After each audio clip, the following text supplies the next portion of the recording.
ইনি হলেন রামনাথ বিশ্বাস, ভারতবর্ষের প্রথম ভূপর্যটক। ঘুরেছিলেন গোটা বিশ্ব, তাও আবার সাইকেলে চড়ে।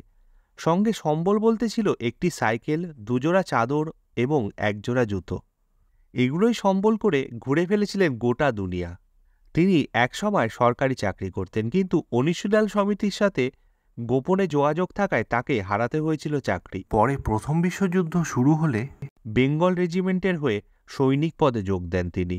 অবিশ্বাস্য লাগছে না? হ্যাঁ, একসময় ব্রিটিশ ভারতে বেঙ্গল রেজিমেন্ট ছিল। এই রেজিমেন্ট বীরতার সাথে অনেক যুদ্ধ করেছিল। রামনাথ বিশ্বাস প্রথম বিশ্বযুদ্ধে বেঙ্গল রেজিমেন্টের হয়ে মিত্রশক্তির পক্ষে মেসোপটেমিয়া গিয়েছিলেন, আর সেখান থেকেই তার জন্মেছিল বিশ্ব ভ্রমণের অগাধ আগ্রহ। যুদ্ধ শেষ হওয়ার বেশ কয়েক বছর পর একটি সাইকেল জোগাড় করে বেরিয়ে পড়েছিলেন অজানার সন্ধানে। সাইকেলে করেই চষে ফেলেছিলেন গোটা এই বিশ্বকে, আর তার এই বিশ্বভ্রমণের কাহিনী দিয়ে লিখেছিলেন 30টি বই।